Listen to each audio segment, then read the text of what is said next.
Hi everyone, welcome to Negrom seminar. Today our speaker is Angelo Iollo from University of Bordeaux, and he will talk about convex displacement interpolation for parametric fields. The floor is yours, Angelo. Thank you. Thanks, Birgül. Thanks everybody to the organizers of this online series of seminars. I had the occasion of talking about this topic actually 2.5 years ago, exactly in the same series of seminars. Hopefully, there will be an intersection with the last presentation, but hopefully there will be some new materials and some new ideas. Now, this work is in collaboration with Simona Cucchiara and Haitham Talib of Optimum Engineering in Torino, Italy, and Tommaso Taddei of INRIA, France. So all the material presented here is basically covered by two papers. One that you can find on arXiv, it's 2023 with the same authors, and the GCP papers of 2022. So you see the subtitle of this talk is how to control the problem of the best possible error one can achieve by elements of n-dimensional linear space for realistic applications. It's a long sentence to say that we would like to get around the so-called Kolmogorov bandwidth for some kind of problems. So my starting point is with a very easy model problem where I hope to give you the main ideas of what we want to do and show why this problem of Kolmogorov bandwidth, it's not a problem of the model, but it's the problem of the solution manifold. Okay, so let's start with something very easy. We have a Poisson equation in 1D. It's a heat equation in 1D. We have a right-hand side for this equation, which is a kind of forcing, which has some more or less compact support. It's basically a Gaussian here, f of mu, which is parameterized by the average mu of the Gaussian and the standard deviation sigma. Okay, in what follows, we will vary mu. Okay, so let mu take several different values, which will correspond to shifts of the right hand side of the equation. And we will collect snapshots of this problem. Okay, so that's the usual offline stage of any lower order modeling procedure. The problem has the Dirichlet boundary conditions, homogeneous Dirichlet boundary conditions, and we'll introduce the H10 scalar product and get to the standard variational formulation for this problem, where we look for the solution of u mu, such that basically the bilinear, so we have this equality between the bilinear form A and the linear form on the right-hand side for any V in the space U. Okay, that's standard material. The interesting point here is that if now we define a subset of capital U, so if we define a subset zeta of capital U and we interpret it either as a high dimensional, fine dimensional, but high dimensional discretization space, or a small dimensional n-dimensional space, what we are looking for is the solution in this space u hat mu, such that we have the same equality restricted to the functions now v that are in zeta. Okay, again that is standard. Also, the result that I'm showing here, it's a standard in the sense of CA, meaning that the best solution that we can get from solving this equation in this framework is basically bounded by the projection error in space zeta. In other words, when we do a Galerkin law, so when we do a Galerkin approach to solve a low order model, what we do actually, we are looking to the basically to the best approximation of U hat in the space Z. Okay, so what we see here with this formula is that this approximation is basically bounded by a constant which is very close to one, and that the Galerkin approach provides a solution which is almost optimal. Okay, so in this problem, all the issues will come from the approximation space Z, capital Z, and not from the Galerkin approach. Okay, so that's the main issue here for what I'm going to explain. Now, in the next slide, I will present the sampling of the right-hand side. Okay, I have sampling, I'm sampling the right-hand side with several Gaussians. Okay, these are 16 Gaussians, which correspond to a standard deviation of 0.1 on the left and 0.001 on the right. So the main point here is to show how different right-hand side for the very simple heat equation can lead to approximation problems for Z. Okay. Now, let's look at this first set of results. What we see on the left panel is the H1 error, relative error of the Galerkin model as applied to a low order space or a low dimensional space of 5, 10, and n equal n training, meaning taking as much functions, so basis functions, as the number of snapshots. Okay, so you have the curve in red, which corresponds to n equals 5, so 5 basis functions, blue 10 basis functions, and black, it's the maximum number of basis functions. So what we see is a function of mu, which is the parameter which basically shifts the right-hand side of the equation, meaning that it shifts the forcing term on the right-hand side. What we see here is that, for example, when we use the maximum number of basis functions, the error is quite small. Okay, it's below 5%, but actually it's below 0.5%. But actually, this error significantly increases as the number of modes is reduced, okay?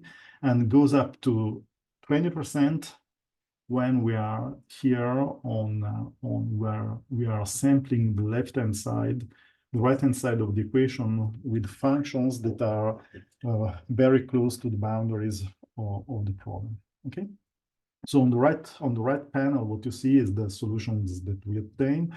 They look qualitatively okay, except for some oscillations. Okay, of course, for the maximum number of basis functions, we get a zero error at the training points.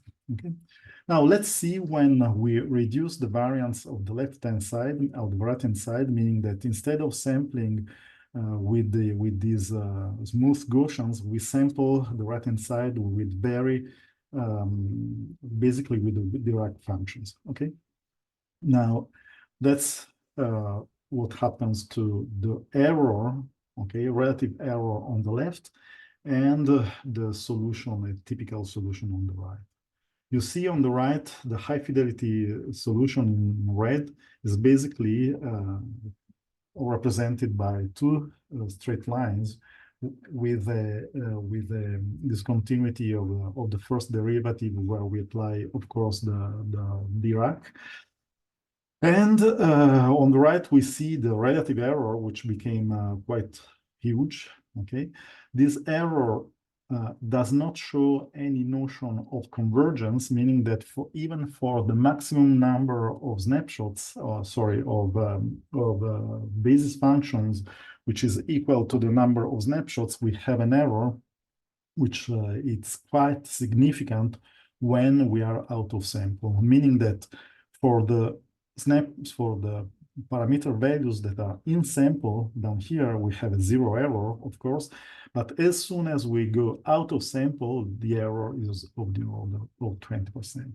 Okay, so that's the basic idea that we want. So that's the basic problem that we want to attack, meaning how to improve the approximation properties of the basis that we are using. Okay, that's the main idea. So to go in this direction, what we have to do is to somehow modify the basic ansatz of our approximation of the, let's say, low order approximation that we are dealing with. Basically the approximation that we are dealing with, they are linear combinations of the basis functions zeta I,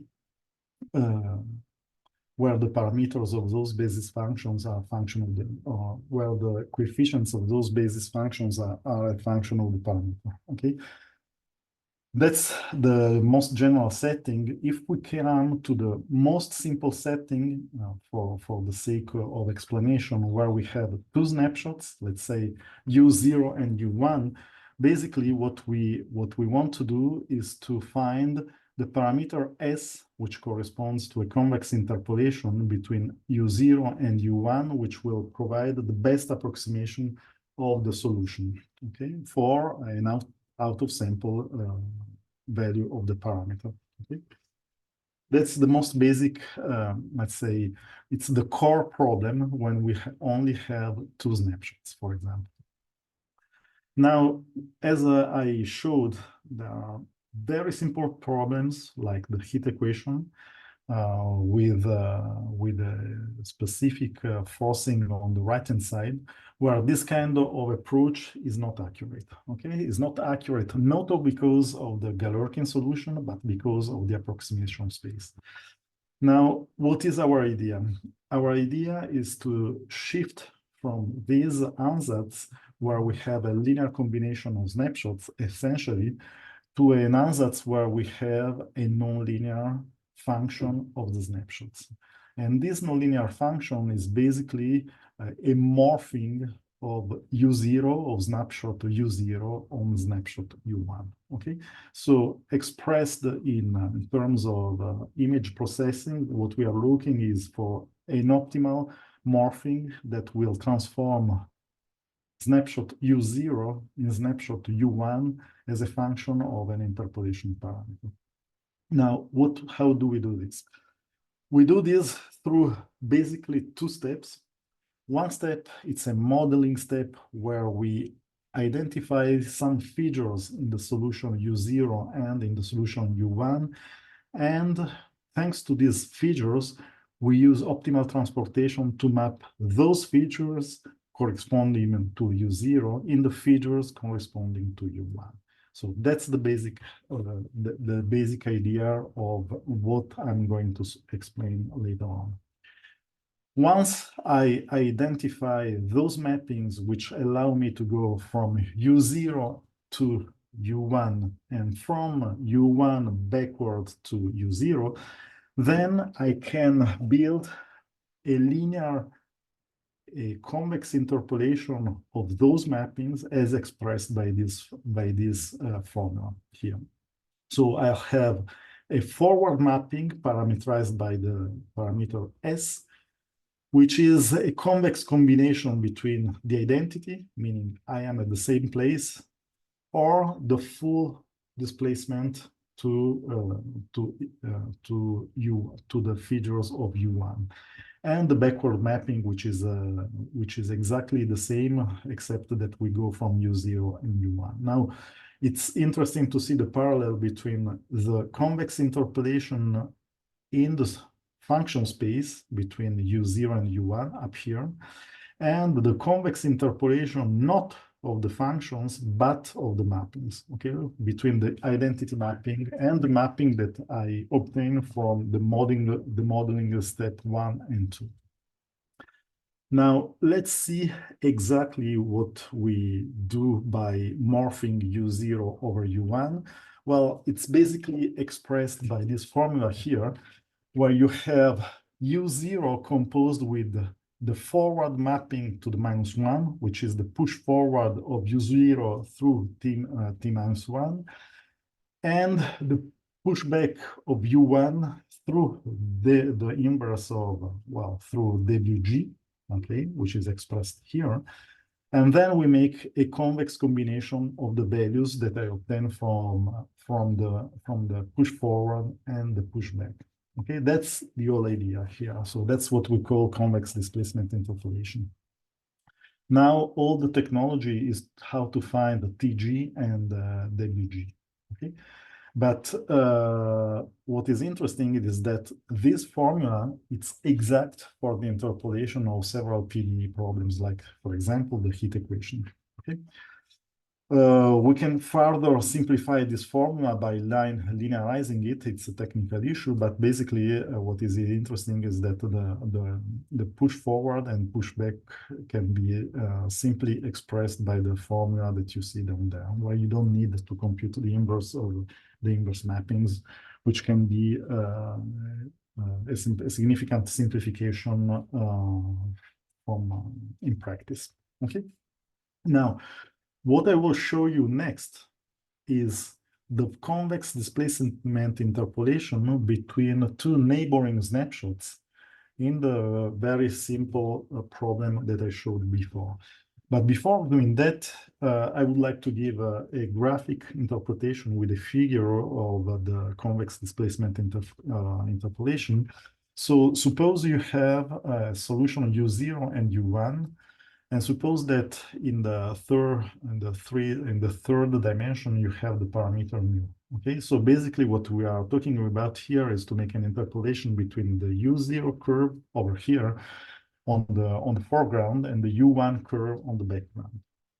Now, identifying T and W means identifying let's say, where a point psi is going through the mapping T, okay, from the domain identified by Xi to the domain identified by X.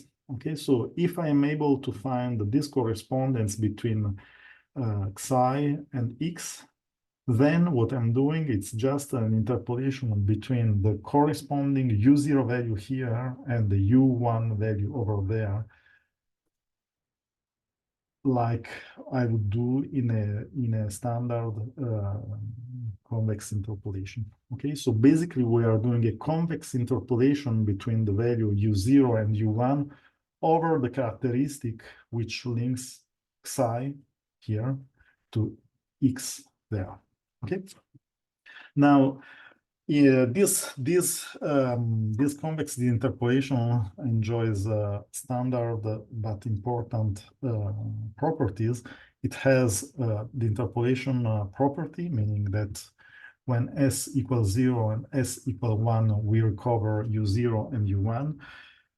We have a maximum principle, which is very useful for numerical approximations. We have a minimum principle, and we have framing difference in the parameter space. Okay. Now, if we go back to our previous problem, so what we did is just to find a convex interpolation between two neighboring snapshots, and then replot the same error plot as before, when we now use only two snapshots to get the interpolation corresponding to an out of sample parameter.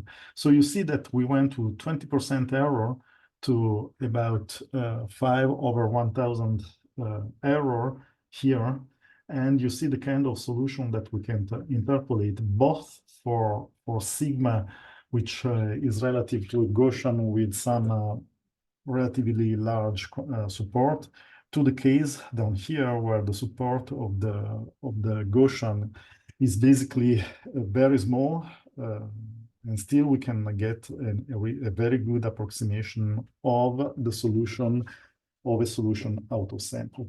Okay. Now, this is only a pure interpolation, meaning that there is no projected projection-based reduced order model, which allows us to compute the value of some linear basis function coefficients. Okay, so that's pure interpolation. Now the following idea is this: instead of using a nonlinear interpolation as described by the convex displacement interpolation, we only enrich the snapshot database with additional low fidelity snapshots that we get through convex displacement interpolation, and then use the corresponding space, the span of the corresponding space, to project the solution as we would do in a standard Galerkin approach. In other words, what I'm saying here is that I will use the linear ansatz over here. Okay, so you hat equal the sum from 1 to r of alpha I zeta I, where now the zeta I are recovered from a database where I included both the high fidelity snapshots and the low fidelity snapshots that I computed thanks to CDI. So I'm doing what it is called now data augmentation what is called typically data augmentation. Okay, so what we see compared to the previous slide is that compared to a pure interpolation problem, we divided the error basically by 3. Okay, so this result is the result of a standard Galerkin approach with a standard linear ansatz where the modes, so the basis functions, have been derived using both high fidelity and low fidelity snapshots. Okay. Now, this is basically what I will explain in the next examples, where this time I will take into account more complex models. And moreover, I will extend this procedure to parameter space, which is not one-dimensional, which are not one-dimensional. Okay. So let me explain what we are going to do with more complex problems like these compressible Navier-Stokes flow over a wind profile. These are runs simulations at the Reynolds number of aeronautical interests, so meaning a few millions, in a compressible regime. Okay, so we consider the problem again of only 2 snapshots for the moment. So we have a snapshot of this flow for Mach 0 equal to 0.81 and Mach 1 equal to 0.85. Okay, so we have here the Mach field of corresponding to those solutions, and we have 2 strong shocks, one on the suction side and the other on the pressure side of the profile. So first step is to identify features over those solutions, and we take as features the points in the points in the field where this indicator, which is called the Ducros shock sensor, where this indicator is above a certain threshold. Okay, so the points yj that we will going to take into account as markers that we will use to morph the solution are the points corresponding to a scalar testing function value above a certain threshold. Okay, so you see here at in the 2 bottom figures on the left and on the right, the figures corresponding to Mach 0 equal to 0.81 and to Mach 1 equal to 0.85. So you see that the shock on the suction side has a relatively small displacement, whereas the shock on the pressure side has a significant displacement going from left to right. So what we are going to do now is to build a mapping that will take into account the borders of the domain and map as far as we can the markers that we have on the left here to the markers that we have on the right. Okay, to do that, we first model those markers thanks to a multivariate Gaussian distribution. This modeling is very standard because as a Gaussian we take the average position. So as the average of the Gaussian we take the average position of the markers, and as variance we take the variance of the markers. Okay, so once we identify one Gaussian that corresponds to the suction side shock that is displaced from the left panel here, from what we see here on the left panel to what we see on the right panel. And then we do the same for the bottom shock, okay? Once we have those two Gaussians that are displaced, we can compute the optimal transport mapping, which is in closed form of those Gaussians, okay? It is a very fast computation because we don't have to solve any optimization problem, but there is a big but. The fact is that those mappings do not preserve the bijectivity of the domain, meaning that we do not preserve the borders of the airfoil. Okay, so we should, in order to apply this mapping, we should know what happens to data which is incoming, if you like, into the flow field. In order to avoid this, what we do is that we project those mappings on a mapping that preserves the boundary. So we do that thanks to linear elasticity, essentially. So we identify the displacement on the Gaussians, and this displacement is prolonged, so it's prolonged across the whole flow field, respecting the boundary conditions. Okay. Now, once we do that, this is the result of the convex displacement interpolation of Mach 0 and Mach 1, and we predict Mach 0.83. So I recall you the Mach 0 was 0.81 and Mach 2 was 0.85. On the left top panel, you have the high fidelity solution, the predicted convex displacement interpolation solution, and the gap between the two is in yellow. What you can observe is that the position of the shock, of the pressure side shock and the suction side shock, is almost perfectly matched.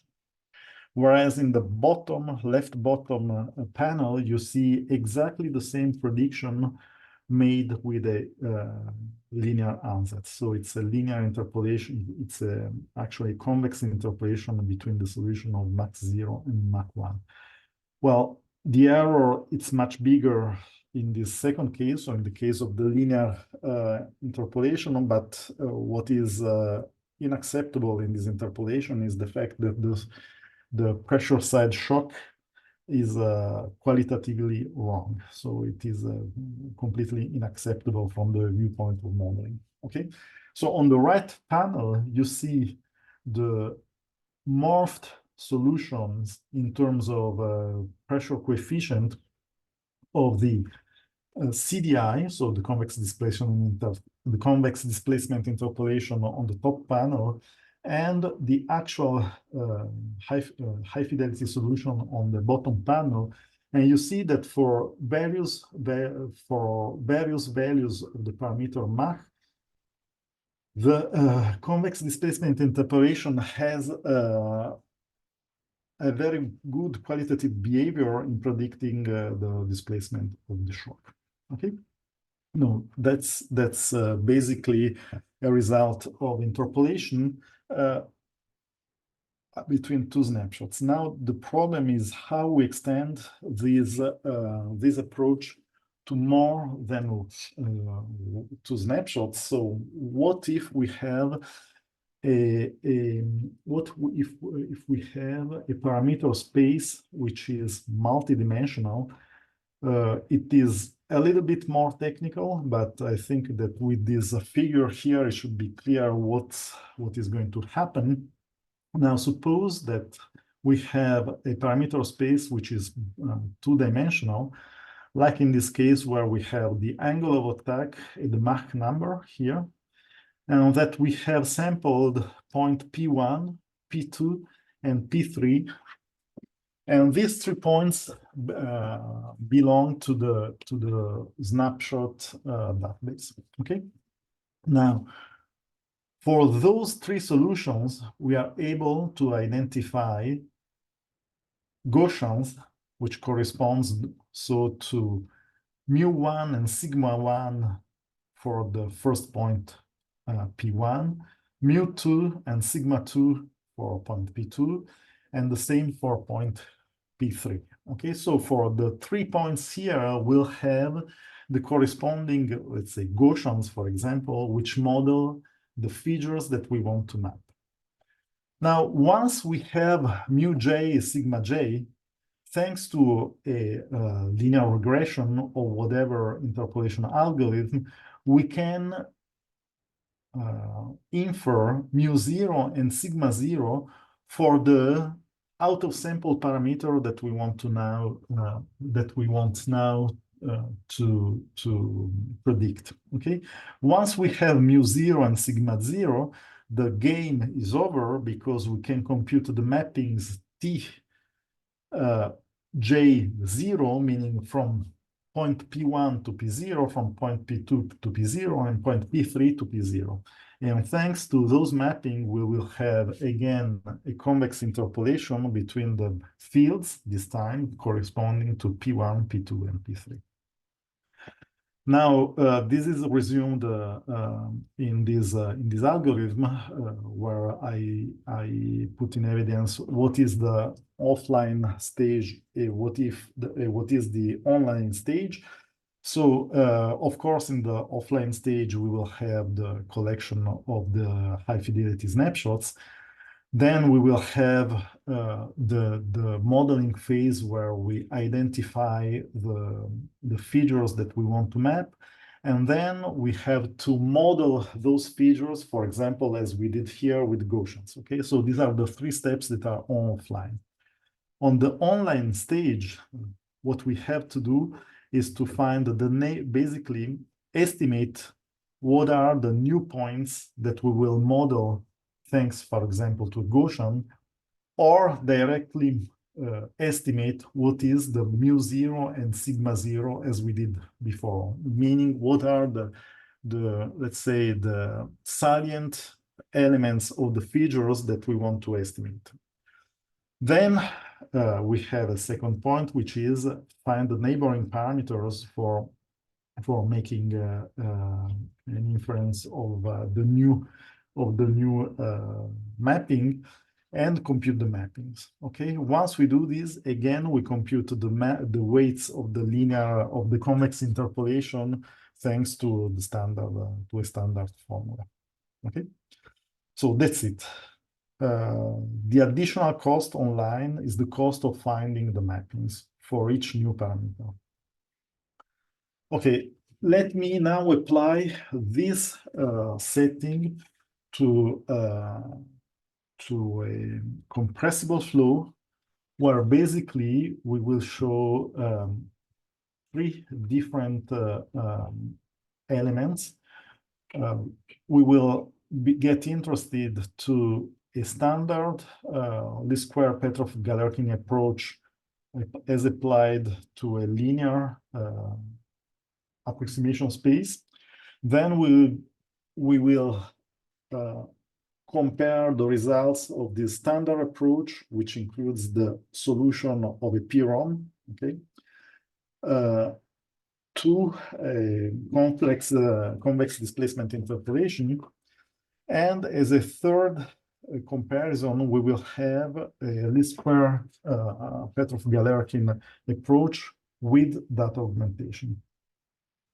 But first of all, let me describe the model. The model is represented by compressible Euler equations in 2D over a bump.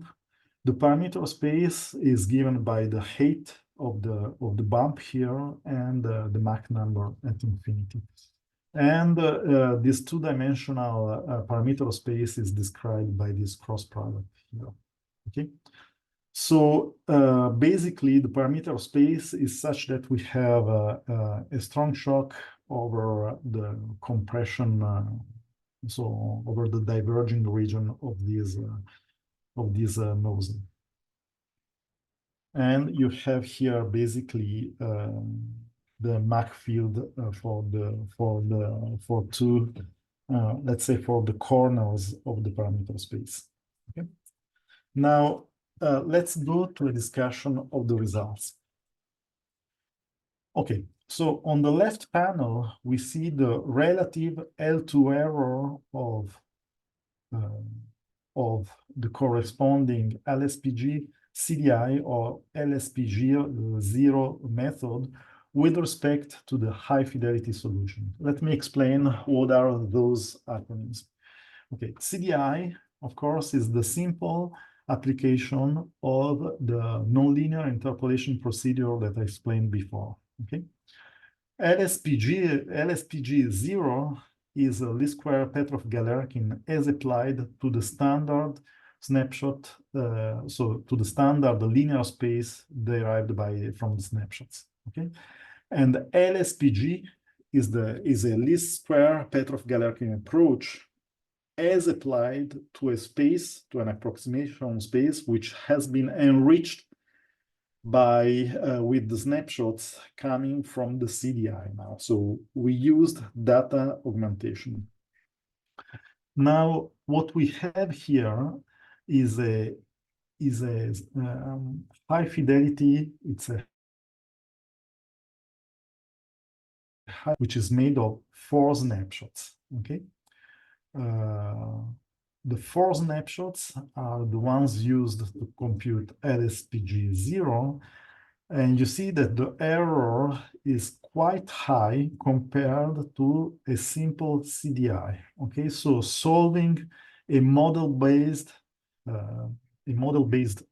problem, okay, to get the coefficients of a linear representation of the solution is less accurate than compared to doing a simple convex displacement interpolation, okay? Which is a little bit less accurate than a model-based solution where now we included the additional set of snapshots, okay? Now, as a matter for further comparing the two approaches, we have here on the right the average relative error in L2 of out-of-sample snapshots, where we have n basis functions, where in blue you have a training made of n snapshots, okay? Sorry, you have a training made of 29 snapshots, okay? In blue, you have a training made of 29 high-fidelity snapshots, okay? Where you take from 1 to 29 basis functions to project the out-of-sample solutions, okay? And in purple, you have the L2 average error, which you would get using a training set of only 4 snapshots, okay? And then you have the L2 average error that you would get in red, okay, if you add the low fidelity snapshots obtained by CDI. So as compared to the blue curve, which is the best that we can do. The red curve saturates at a certain point, of course, but still it's a significant improvement with respect to the purple curve. Okay, that's for only 4 points of training, so 4 points of high fidelity solution. Now, if we increase the number of high fidelity solutions, what we see on the right is that the approximation accuracy of the red curve further improves. So it gets closer to the blue curve, meaning that it saturates for higher values of n, the number of basis functions. On the left, we now see the results comparing LSPG 0, CDI, and LSPG. Now, LSPG is significantly better compared both to CDI and to LSPG 0. So meaning that this square Petrov-Galerkin with standard linear ansatz and data augmentation has reduced the error basically over half with respect to standard LSPG 0. Now, what happens to computational costs? In this specific case, the high fidelity solver has a cost of about 481 units, okay? So the offline cost for ROM generation and hyperreduction, it's basically 431 counts. The convex displacement interpolation, on average, it's 33 counts, and the solution of the reduced order model is less than a second, okay? So the convex displacement interpolation procedure, even though it's not optimized in this case for speed, still is more than 10 times less expensive than a full high fidelity simulation. Okay, now I am almost done, and I will get to the discussion. Okay, my point in this presentation was to show that at least, let's say,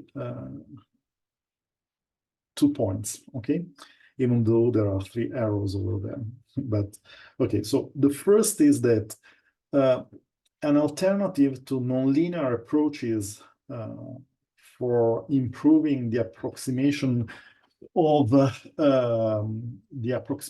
problems where there are feeders that are displaced. An alternative to nonlinear approximations, it's data augmentation. Data augmentation allows you to significantly improve the quality of the approximation space while keeping exactly the same approaches for solving a projection-based ROM. So that's the first element that I would bring up for discussion. The second is that in some cases, when the number of, let's say, when the sampling, the high fidelity sampling is limited, like in the case that I showed with only 4 high fidelity snapshots, convex displacement interpolation, it's better in terms of approximation compared to projection-based ROM. Okay, so the issue of intrusive versus non-intrusive approaches in an industrial setting has to be carefully discussed as a function of the, let's say, of the offline cost that we are ready to deploy. Another point is that each step of this procedure can be significantly improved. So further research to automatically detect features and to automatically compute and automatically and efficiently compute mappings for convex displacement interpolation. It's ongoing, and I think it's a very interesting area of research. And with this, I think I have concluded my talk, and I thank you for your attention. Thank you so much, Angelo, for this nice and informative talk. And I would like to open the question session for now. From audience, if you have any question or comments, please unmute yourself and share with us.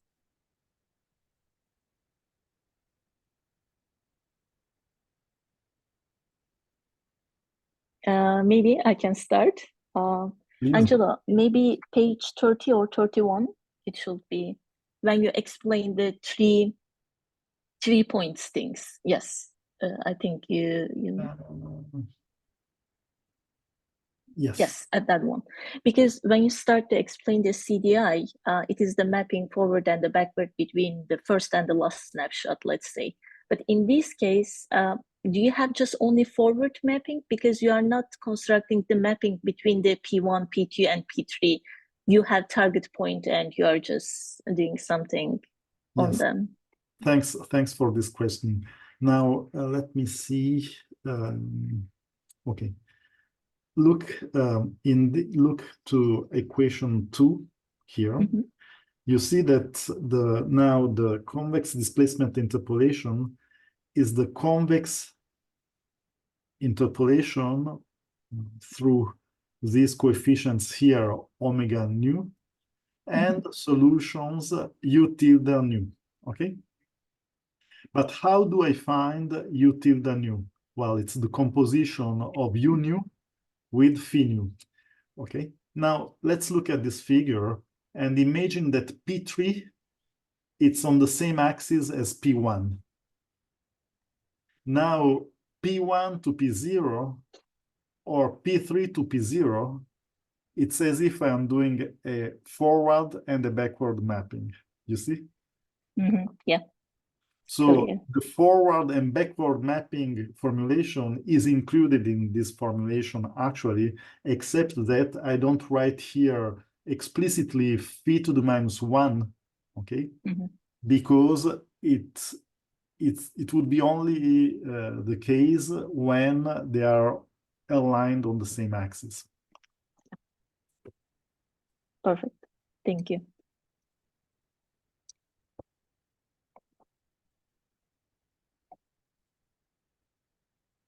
I think I can ask I'm not sure, probably it's a curiosity rather than a question about your data augmentation algorithm.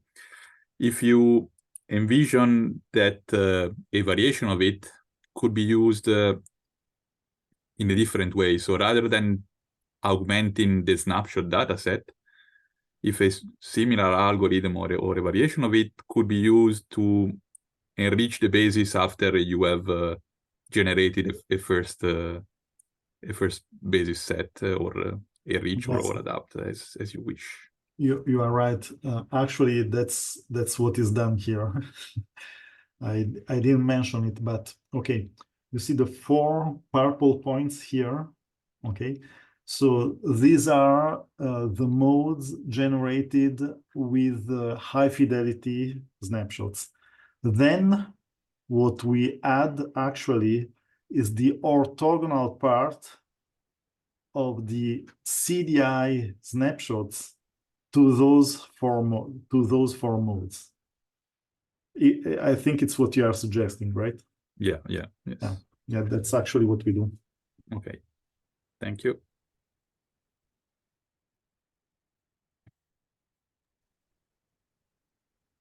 If you don't have further questions, I would like to thank Professor Angelo Iollo again for this nice talk, and see you next week.